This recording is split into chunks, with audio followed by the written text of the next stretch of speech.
بسم اللہ الرحمن الرحیم۔ شروع اللہ کے نام سے جو بڑا مہربان اور نہایت رحم کرنے والا ہے۔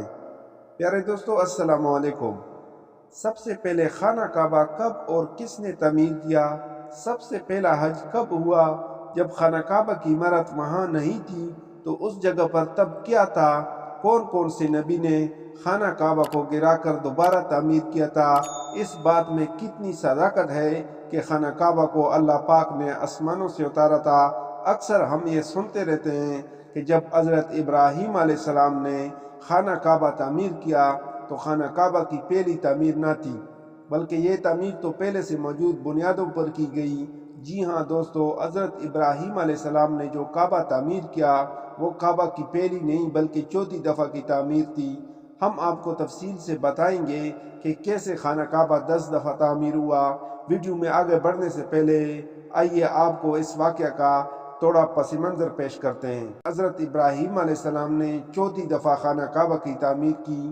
اللہ کے حکم سے حضرت ابراہیم علیہ السلام نے اپنی پیاری زوجہ حضرت بی بی ہاجرہ اور اپنے بیٹے حضرت اسماعیل علیہ السلام کو مکہ کی بنجر ویران زمین پہاڑوں کے درمیان میں چھوڑ دیا، جہاں پر کوئی انسانی آبادی کا نام و نشان نہ تھا اور نہ ہی خانہ کعبہ کی عمارت تھی۔ خانہ کعبہ کی جگہ بس ایک سرخ ٹیلہ تھا۔ یہ حضرت ابراہیم علیہ السلام کا مکہ میں پہلا چکر تھا۔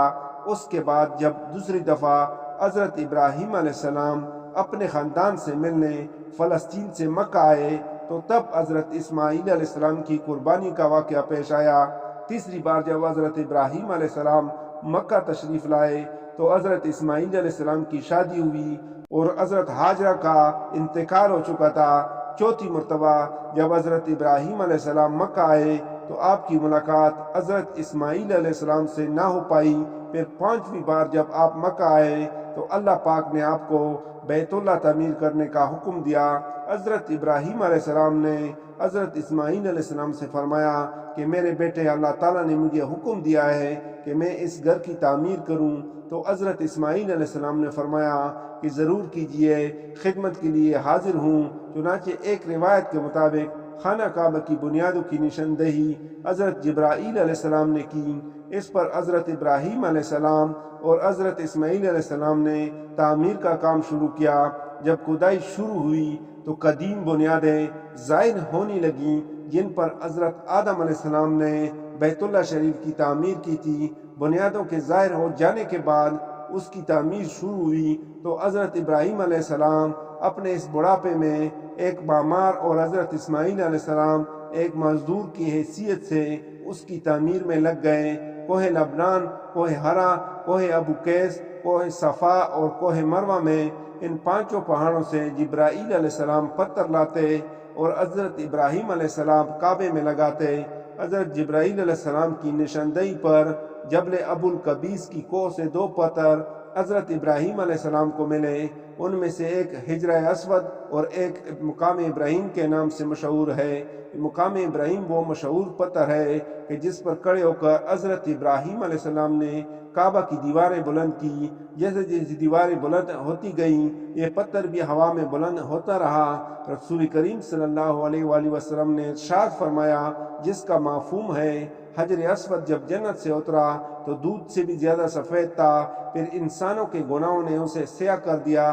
ایک اور حدیث میں نبی کریم صلی اللہ علیہ وآلہ وسلم نے فرمایا، حجر اسود اور مقام ابراہیم جنت کے یاقوتوں میں سے 2 یاقوت ہیں۔ اللہ تعالیٰ نے ان کے نور کی روشنی بجھا دی، اور اگر اللہ تعالیٰ اسے نہ بجھاتا تو یہ مشرق سے مغرب تک سب کو روشن کر دیتے۔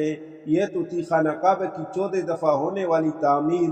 آئیے اب آپ کو پوری تاریخ تعمیر کعبہ بتاتے ہیں کہ کب اور کس کس نے اس کی تعمیر کی۔ پہلی تعمیر حضرت آدم علیہ السلام کی تخلیق سے 2000 سال قبل سب سے پہلے خانہ کعبہ فرشتوں نے تعمیر کیا۔ تفسیری قرطبی میں لکھا ہے کہ جب اللہ پاک سے فرشتوں نے کہا کہ انسان تو تخلیق کے بعد زمین میں فساد برپا کرے گا اور بہت خون ریزی ہوگی، جس پر اللہ پاک نے کہا کہ جو کچھ میں جانتا ہوں وہ تم نہیں جانتے۔ فرشتے یہ گمان کرنے لگے کہ اللہ پاک ہم سے ناراض ہو گیا۔ وہ طواف کرنے لگے اور اللہ پاک کی تسبیح بیان کرنے لگے تو اللہ تعالیٰ نے ان پر رحمت نازل فرمائی اور عرش کے نیچے حسن و جمال میں بے مثال گھر 4 ستونوں پر قائم فرمایا اور یہ گھر بیت المعمور کے نام سے متعارف ہوا۔ سورہ طور کی آیت نمبر 49 میں اللہ پاک نے بیت المعمور کا ذکر فرمایا ہے۔ بیت المعمور 7ویں آسمان میں عرش کے سامنے کعبہ شریف کے بالکل اوپر ہے۔ آسمانوں میں اس کی حرمت ایسی ہی ہے جیسے زمین پر کعبہ معظمہ کی حرمت ہے۔ یہ آسمان والوں کا قبلہ ہے اور ہر روز 70,000 فرشتے اس میں طواف اور نماز کے لیے حاضر ہوتے ہیں۔ پھر کبھی انہیں واپس یہاں آنے کا موقع نہیں ملتا، بلکہ ہر روز نئے 70,000 فرشتے حاضر ہوتے ہیں۔ اس کے علاوہ بخاری اور مسلم شریف میں حدیث شریف کے حضور پاک صلی اللہ علیہ وآلہ وسلم کو بھی بیت المعمور دکھایا گیا۔ اس کے بعد اللہ تعالیٰ نے فرشتوں کو حکم دیا کہ زمین پر بھی اس بیت المقدس کی مانند میرا گھر بناؤ، تاکہ جس طرح فرشتے بیت المعمور کا طواف کرتے ہیں اسی طرح زمین پر میرے بندے اس گھر کا طواف کریں۔ چنانچہ حکم الہی کی تعمیل میں فرشتوں نے بیت اللہ شریف کی تعمیر کی اور اس کا طواف شروع کیا، اور فرشتوں نے ہی اس کا سب سے پہلا حج بھی کیا۔ دوسری تعمیر خانہ کعبہ دوسری دفعہ تعمیر کرنے والے اللہ کے پہلے نبی حضرت آدم علیہ السلام تھے۔ اللہ پاک نے آپ پر وحی کی کہ میرے گھر کی تعمیر کرو اسی جگہ جہاں فرشتوں نے کیا۔ چنانچہ حضرت جبرائیل علیہ السلام نے خط کھینچ کر جگہ کی نشاندہی کی اور بنیادیں دکھا دیں۔ حضرت آدم علیہ السلام نے بنیادیں کھو دیں اور حضرت حوا علیہ السلام مٹی اٹھا اٹھا کر لیتی رہی اور کعبہ کی تعمیر کا کام مکمل ہوا۔ پھر اللہ نے حضرت آدم علیہ السلام کو طواف کا حکم دیا اور ساتھ فرمایا آپ پہلے انسان ہیں اور یہ پہلا گھر ہے۔ تیسری تعمیر وقت کے ساتھ ساتھ کعبہ کی دیواریں کمزور ہوئیں تو حضرت آدم علیہ السلام کے بیٹے حضرت شیس علیہ السلام نے مٹی اور پتھر سے خانہ کعبہ کو دوبارہ تعمیر کیا، جبکہ کچھ مفسرین کا کہنا ہے کہ حضرت شیس علیہ السلام نے صرف مرمت کا کام کیا تھا۔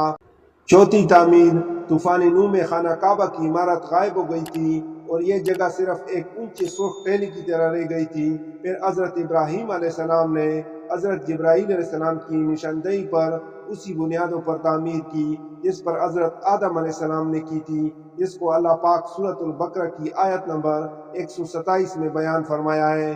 پانچویں اور چھٹی تعمیر خانہ کعبہ کو 5ویں بار قوم عمالقہ اور چھٹی مرتبہ قبیلہ جرہم نے تعمیر کیا۔ قبیلہ جرہم میں سے جس شخص نے یہ کام کیا اس کا نام حرس بن مزاز اصغر تھا۔ 7ویں تعمیر نبی آخر الزمان حضرت محمد صلی اللہ علیہ وآلہ وسلم کے پاک نسب میں ان کے ایک بزرگ حضرت قسی بن کلاب نے خانہ کعبہ از سر نو تعمیر کی اور ایک بے مثال پختہ عمارت تعمیر فرمائی۔ 8ویں تعمیر قبیلہ قریش کی سرداری کے دور میں ایک زبردست سیلاب آیا جس سے خانہ کعبہ کی دیواریں بے حد کمزور ہو گئیں، تو متفقہ فیصلے کے تک خانہ کعبہ کو قبیلہ قریش نے تعمیر فرمایا، جس میں حضور نبی کریم صلی اللہ علیہ وآلہ وسلم نے بھی شرکت فرمائی، لیکن سرمایہ کم ہونے کے باعث قریش کی تعمیر میں حاتین کو شامل نہیں کیا گیا تھا۔ 9ویں تعمیر یزیدی فوج کی سنگباری سے جب خانہ کعبہ کی دیواریں شکستہ ہو گئیں تو حضرت عبداللہ بن زبیر نے حاتین جو کہ قریش کی تعمیر میں شامل نہ کیا گیا تھا اس کو شامل کر کے بنیاد ابراہیمی پر نئے سرے سے تعمیر کیا۔ 10ویں تعمیر عبد الملک بن مروان کے نائب حجاج بن یوسف جو کہ ایک ظالم حکمران تھا سن 74 ہجری میں پھر سے خانہ کعبہ کو قریش والی تعمیر کے مطابق بنا دیا۔ پھر جب خلیفہ ہارون مسند پر بیٹھا تو اس نے خانہ کعبہ کو منہدم کرنے کا فیصلہ کیا اور عبداللہ بن زبیر کی تعمیر کے مطابق تعمیر کرنا چاہتا تھا، لیکن امام ابو یوسف نے یہ کہہ کر اسے روک دیا کہ اگر یہی طریقہ رہا تو پھر ہر آنے والا حکمران اپنی شہرت کے لیے خانہ کعبہ کو گرا کر تعمیر کرتا رہے گا اور لوگوں کے دلوں سے اس گھر کی عظمت کم ہو جائے گی۔ پھر سن 1040 ہجری میں سلطنت عثمانیہ کے سلطان مراد بن احمد خان شاہ قسطنطنیہ نے حجر اسود والے رکن کے علاوہ ساری عمارت کو بنیاد حجاج کے موافق تعمیر کیا۔ اس تعمیر کا کام 6 ماہ میں مکمل ہوا۔ اس نے خانہ کعبہ کے اندر سنگ مرمر کا فرش بچھایا اور اندر نہایت نفیس مخملی چھت گیری لگائی اور باہر کی دیواریں سنگ خارا سے چونا میں چنی۔ نہایت نفیس ریشمی سیاہ پردہ خانہ کعبہ پر ڈالا جس پر کلمہ طیبہ لکھا ہوا تھا اور سنہرے حاشیے پر سلطان کا نام لکھا ہوا تھا۔ عثمانی سلطان کی تعمیر کے بعد شاہ فہد بن عبدالعزیز نے سن 1417 کو بیت اللہ شریف کی تجدید کا کام شروع کیا۔ لہٰذا خانہ کعبہ کی موجودہ عمارت کم و بیش 404 سال کی ہے، کیونکہ یہ عمارت 1040 ہجری میں بنی۔ اللہ تعالی ہم سب کا حامی و ناصر ہو۔ جزاک اللہ، اللہ حافظ۔